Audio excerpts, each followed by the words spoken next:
चलिए आइए बात करते हैं आगे। क्वेश्चन नंबर 19 तक हो गया था, 19 का आंसर हो गया था स्किल्ड, है ना। क्वेश्चन नंबर 20 देखिएगा। 20 में जो मीनिंग दिया था वो क्या है, लिखा हुआ इग्नोमिनियस, ध्यान रखिएगा, IGNOMINOUS, है ना। इग्नोमिनियस का मतलब क्या होता है? इग्नोमिनियस का मतलब होता है किसी को अपमान करना। क्या होता है इसका मतलब? किसी को अपमान करना, इग्नोमिनियस का मतलब। तो यहाँ पे क्या इसका आंसर हो जाएगा? ऑनरेबल, HONO, है ना। यू भी लिखा है क्या? कई बार यू देता भी नहीं भी देता है, ठीक है। ये ब्रिटिश इंग्लिश और अमेरिकन इंग्लिश का अंतर है। ऑनरेबल का मतलब क्या होता है? सम्मान योग्य कह सकते हैं, सम्मान करने योग्य, ऑनरेबल, राइट। चलिए, तो ये आपका था एंटोनिम। आगे जो दिया है 21 से 25 तक में फ्रेज है देना, काफ़ी आसान फ्रेज है। 21 में कह रहा था फ्रेज में अ फीट ऑफ द ब्लूज, है ना। क्या लिखा है phrase? Feet of the blues. तो काफ़ी आसान सा फ्रेज है। फीट ऑफ द ब्लूज का मतलब होता है डिप्रेशन। आप जानते हैं डिप्रेशन का मतलब क्या होता है? डिप्रेशन का मतलब ही होता है उदास होना या हताश होना, ठीक है। तो फीट ऑफ द ब्लूज का मतलब ही होता है उदास या हताश होता है, राइट। क्वेश्चन नंबर जो 22 देना है वो क्या देना था भाई? Utopian idea. क्या लिखा है? Utopian idea. आप जानते हैं यूटोपियन आइडिया का मतलब क्या होता है? इमेजिनरी आइडिया, इमेजिनरी आइडिया, ठीक है। इमेजिनरी आइडिया यानी कि क्या हम बोलेंगे इसको? काल्पनिक विचार, ठीक है। नहीं बोलते हैं कल्पना करना, काल्पनिक विचार, या फिर जो हम लोग केवल सोचते हैं, मन में ख्याली बुला पकाते हैं। गेटिंग इनटू अ रो, तो फ्रेज हो गया यहाँ पे गेट इनटू अ रो, ठीक है। तो गेट इनटू अ रो का मतलब क्या हो गया फ्रेज में? बताइए क्या क्या दिया है वहाँ पे ऑप्शन। देखिए जब सेंटेंस में दिया होता है तो थोड़ा ज़्यादा आसान होता है और उसको कर पाना, ठीक है, कहीं कोई दिक्कत नहीं होगा। पिक अप अ फाइट, यानी picking up a fight, pick up a fight, क्या इसका मतलब हो गया? इसका मतलब हो गया झगड़ा मोल लेना, ठीक है। हिंदी लिख लीजिएगा आप लोग। चलिए 24 में क्या देना है भाई? A small fry. देखिए नाम ही दिया स्मॉल फ्राई, एकदम बिल्कुल थोड़ा सा ही है, नहीं के बराबर है, महत्वहीन है। मतलब क्या? अनइम्पॉर्टेंट। अनइम्पॉर्टेंट का मतलब महत्वहीन, ठीक है। अनइम्पॉर्टेंट, महत्वहीन, राइट। आगे देखिए, लॉस योर हेड, है ना। तो डोंट लॉस योर हेड, तो लॉस योर हेड या लॉस वंस हेड, यहाँ योर दिया है, कई बार वंस दिया रहेगा, ठीक है। तो ये फ्रेज होता है one's head, lose one's head का मतलब to get angry, to get angry, क्या होना? गुस्सा होना, क्रोधित होना, राइट। तो ये सब काफ़ी आसान सा फ्रेज है, याद रखिएगा। फीट ऑफ द ब्लूज का मतलब डिप्रेशन, डिप्रेस, सैड होना, उदास होना। यूटोपियन आइडिया का मतलब imaginary idea. Get into a row का मतलब होता है pick up a fight. Small fry का मतलब अनइम्पॉर्टेंट। लॉस योर या वंस हेड का मतलब होता है टू गेट एंग्री, या तो यहाँ योर रहेगा या वंस रहेगा, राइट। तो ये सब काफ़ी आसान सा सब फ्रेज था दिया हुआ, कहीं कोई दिक्कत नहीं है। क्वेश्चन नंबर 26 से जो आगे दिया है 30 तक में वो देना है आपको, इम्प्रूवमेंट करना है। और इम्प्रूवमेंट करने वाले में आजकल बहुत ज़्यादा मतलब स्लाइटली, है ना, डिफर रहता है, डिफरेंस रहता है उसमें। जहाँ पे हम लोग जब आंसर करने की कोशिश करते हैं लगता है कि दिया गया क्वेश्चन भी तो सही है, लेकिन हम लोग वहाँ पे गलती कर बैठते हैं, ठीक है। तो ऐसी गलती आपको नहीं करनी है और बहुत बारीकी से इसको ध्यान देना है, फिर दिक्कत आपको नहीं रहेगा, ठीक है। तो आइए बात करते हैं 26 नंबर क्वेश्चन को। देखिए क्वेश्चन नंबर 26 में क्या कह रहा है, ध्यान दीजिएगा। इसमें लिखा है John is bearing his jacket as it is getting very cold. क्या मतलब है इसका? तो क्या इस सेंटेंस का मतलब, केवल इतना बताइए मुझे, क्या यहाँ ऐसा कह रहा है इसमें कि जॉन जो है अभी वो क्या कर रहा है? पहन रहा है कपड़ा, ऐसा कुछ कह रहा है क्या? यहाँ पे ऐसा नहीं कह रहा है। तो क्या कह रहा है? यहाँ कह रहा है कि चूंकि उसे अभी ठंड लग रही है ना, as it is getting very cold, कि जब उसे ठंड ज़्यादा अनुभव होता है, महसूस होता है, तो वो जैकेट पहन लेता है, ठीक है। इसका सेंस यही कह रहा है। अब पहन लेता है का मतलब ये प्रेजेंट की बात, हैबिट दिखा रहा है ना, ये आदत दिखा रहा है कि जब उसे ठंड लगती है तो फिर पहन लेता है।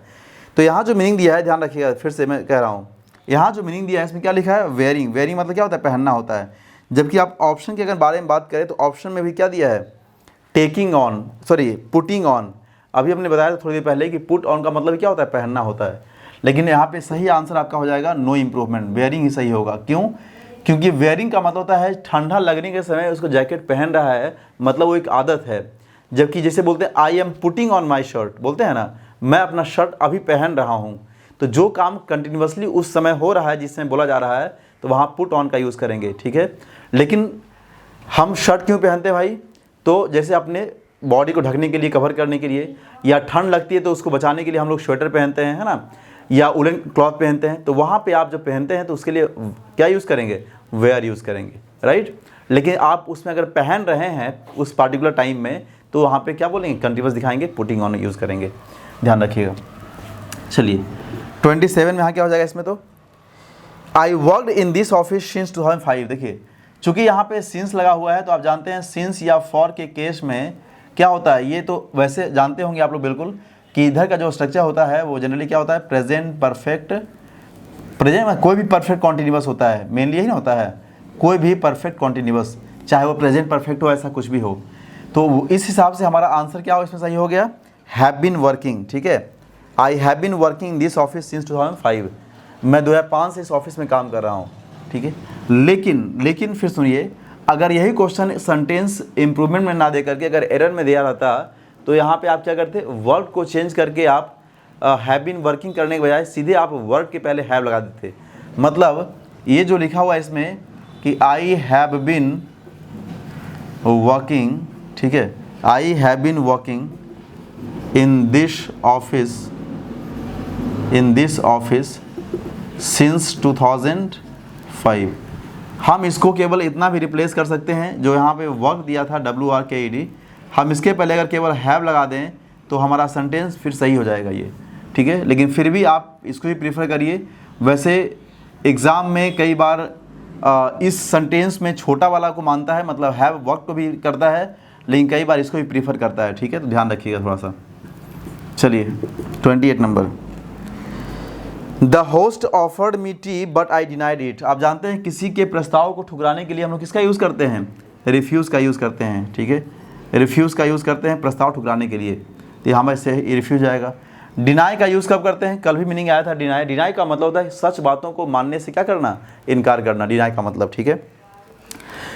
हमारा आंसर यहाँ पे बी में जो दिया है सेड नो, सेड नो भी हमारा आंसर सही हो सकता था अगर, बोलिए, यस, अगर शेड नो के बाद टू दिया होता तो, ठीक है, ध्यान दीजिए इधर, क्या मैं कह रहा हूँ, सेड नो के बाद अगर टू दिया होता तो हमारा आंसर ये भी सही हो सकता था। मतलब the host offered me tea but I denied, तो जहाँ डिनाइड लिखा हुआ क्या लिखेगा, but I said no to it, लेकिन मैंने इसे क्या कर दिया, इनकार कर दिया, तो यहाँ टू रहने के बाद अगर हमारा सेड नो भी सही हो सकता था, राइट।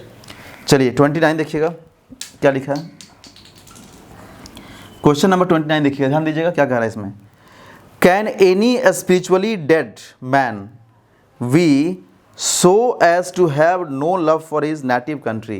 देखिए सेंटेंस को अरेंज करने के लिए मैं बार बार कहता हूँ कि आप ये एक तरह से क्या है, पूरा सेंटेंस को ही मतलब चेंज करके इम्प्रूव करना है, मतलब ये भी एक प्रकार का सेंटेंस अरेंजमेंट ही हो गया। तो आपको खुद से सीक्वेंस लगाना है, सब्जेक्ट कब होगा, वर्ब कब होगा, कब कहाँ कैसे इस्तेमाल करेंगे, ठीक है। तो यहाँ क्या बोलेंगे बताइए, हमें सबसे पहले अगर सेंटेंस दिया इंट्रोगेटिव में तो क्या चाहिए, पहले वर्ब चाहिए, तो कैन, ठीक है। हमें फिर सब्जेक्ट चाहिए, तो सब्जेक्ट में यहाँ क्या लिखा है, डेड मैन लिखा है या नेटिव लिखा है या नेटिव मैन लिखा है, क्या लिखा है बताइए फटाफट। चलिए बिल्कुल सही है, यहाँ पे सब्जेक्ट हमारा क्या है, एनी मैन है ना, एनी मैन मतलब वही डेड मैन ही होना चाहिए ना, तो can any dead man be so, देखिए गलती कर दिया ए नंबर में, और बी में थोड़ा सा मिसिंग यही है, क्या लिखा है वहाँ पे, can any man B so spiritually dead, ठीक है। अच्छा कोई बात नहीं, हमारा सब्जेक्ट यहाँ पे डेड मैन नहीं दे करके एनी मैन ही लिखा है, कोई दिक्कत नहीं है, ठीक है। तो कैन एनी मैन सब्जेक्ट हो गया, और कैन के बाद आप बी जानते हैं, कैन के बाद किसी मॉडल्स के बाद बी का यूज़ करते हैं, बी, तब उसके बाद वर्ब का थर्ड फॉर्म यूज़ करते हैं। सो स्पिरिचुअली डेड, यहाँ डेड जो है पास्ट पार्टिसिपल हो गया, वर्ब का थर्ड फॉर्म हो गया, इसीलिए उसके पहले स्पिरिचुअली दिया गया है, ठीक है, एडवर्ब दिया गया है। एज टू, और जानते हैं एज टू के विषय में इसका मतलब होता है, उसके बाद आगे हैव लिखा है, नो लव क्या है, फॉर हिज नेटिव कंट्री, तो हमारा सही आंसर हो गया कौन सा, बी नंबर, ठीक है। तो आप केवल सीक्वेंस देख के भी इसका आंसर कर सकते हैं। 30 नंबर देखिएगा, how can any one sympathise with you when what you से इज़ हार्डली गलीबल। गलीबल का मतलब होता है जिसको आसानी से आप मूर्ख बना सकते हैं या जिसको आसानी से आप धोखा दे सकते हैं, उसको क्या बोलते हैं हम लोग, गलीबल बोलते हैं, राइट। तो क्या लिखा है ध्यान दीजिएगा यहाँ पे, how can any one sympathise with you when what you से इज़ हार्डली गलीबल। नहीं, तो किसी के साथ इतनी सहानुभूति आप कैसे दे सकते हैं, ठीक है, जब तक उस पर विश्वास नहीं हो। तो यहाँ पे गलीबल नहीं, उस बात पे विश्वास या किसी व्यक्ति पर विश्वास। तो किसी व्यक्ति पर जब हम विश्वास करने की बात करते हैं तो उसके लिए क्या आता है, क्रेडिबल। क्रेडिबल का मतलब होता है विश्वास करने योग्य, विश्वसनीय। और एक मीनिंग दिया है यहाँ पे क्रेडुलस, ये सब ध्यान रखिएगा, दोनों एडजेक्टिव है लेकिन दोनों में बहुत मामूली डिफरेंस है। क्रेडुलस का मतलब होता है सहज विश्वासी, किसी चीज़ पर सहज विश्वास कर लेता है। और क्रेडिबल का मतलब होता है विश्वसनीय या विश्वास करने योग्य, ठीक है। तो हमारा आंसर इसमें क्या हो जाएगा, क्रेडिबल, ठीक है, ध्यान रखिएगा। और क्या लिखा है उसके बाद फिर इनक्रेडिबल, है ना। इनक्रेडिबल का मतलब क्या होता है, इनक्रेडिबल का ही मतलब होता है, जानते हैं आप लोग, देखिए अतुलनीय या अविश्वसनीय, वैसा बोल सकते हैं, ठीक है। चलिए उसके बाद देखिए ध्यान से आगे, यहाँ तक कोई दिक्कत नहीं है आप लोगों को। काफ़ी शब्द इसमें आसान सा दिया है। हाँ, इसमें जो पैसेज दिया गया है उसमें पैसेज में ज़्यादा कोई डिफ़िकल्ट है नहीं, ठीक है। आप केवल पैसेज का थोड़ा सा सेंस समझिए। और अभी हम जानबूझ के इतना सारा पैसेज दे रहे हैं ताकि आप आसानी से पैसेज पढ़ने की आदत डाल सकें, ठीक है। और आई होप कि जब पैसेज पढ़ने की आदत एक बार पड़ जाएगी तो कहीं कोई समस्या नहीं रहेगा, क्योंकि सबसे जो मेन काम होता है वो होता है लैंग्वेज सेक्शन को इम्प्रूव करना ही, ठीक है। चलिए क्वेश्चन नंबर 31 से 35 देना है ना। आइए देखते हैं। इम्प्रूव क्या देना है भाई, वो WS है ना। A person 80 years of age, क्या कर रहा है यहाँ पे,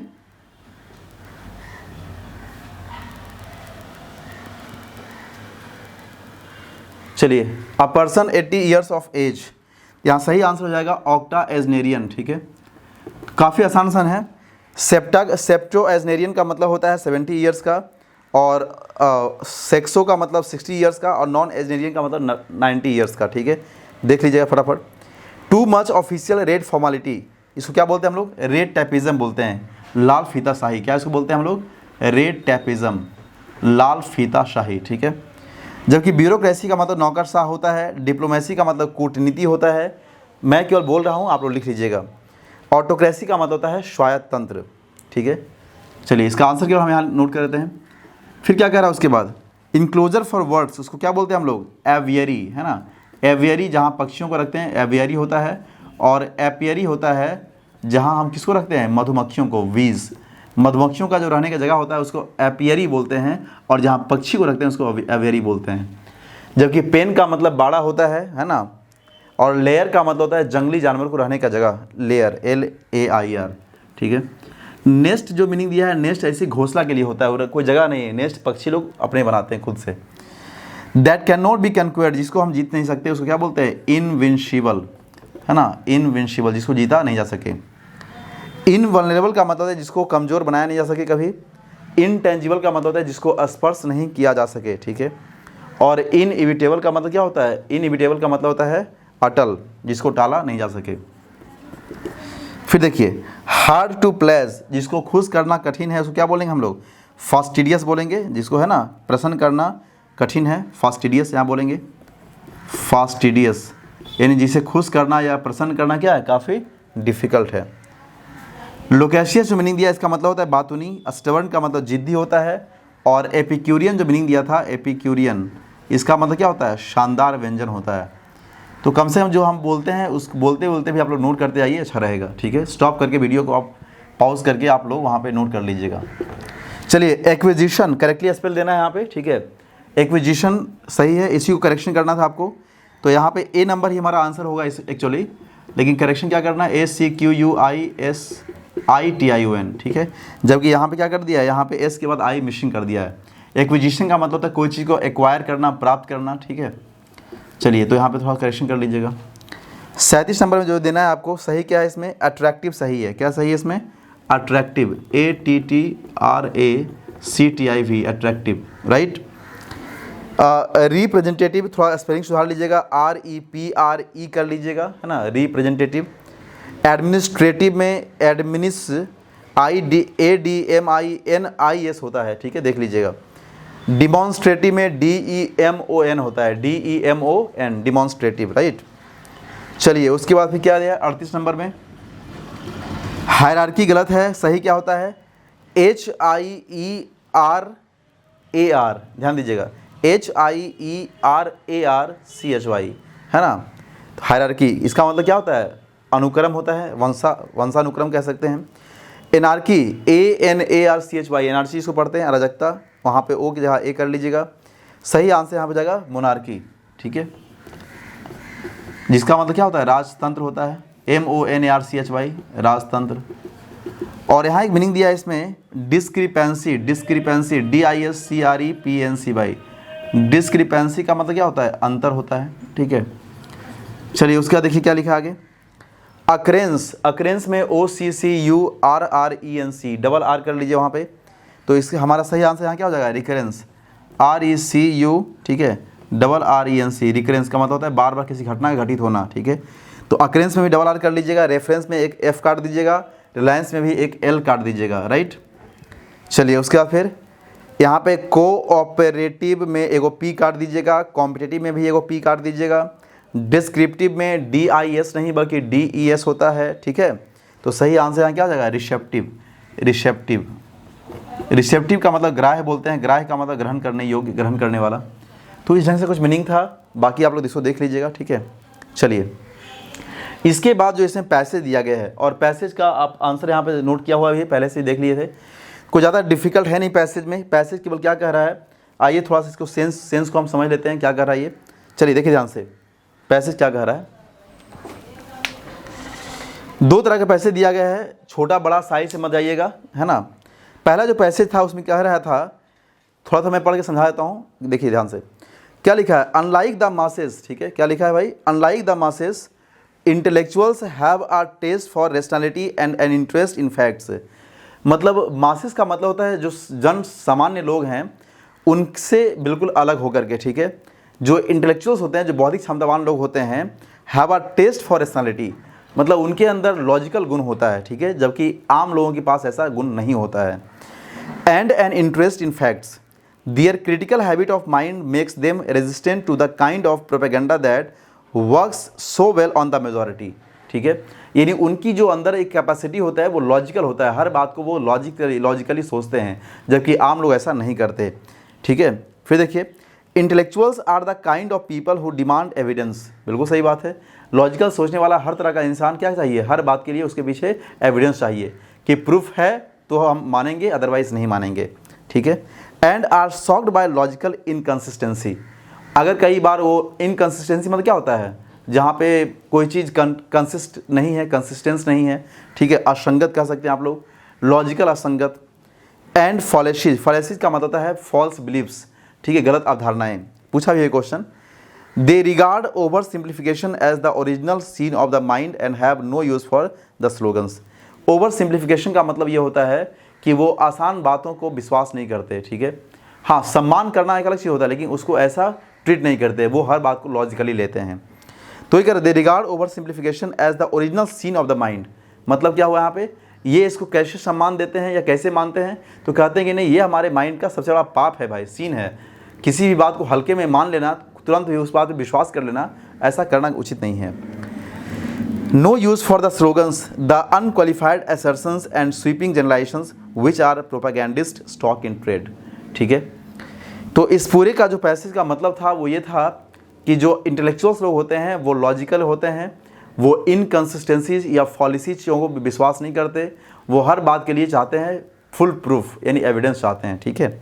तो फर्स्ट क्वेश्चन का रहा था intellectuals are the kind of people, कैसे पीपल होते हैं, देखिए ध्यान से।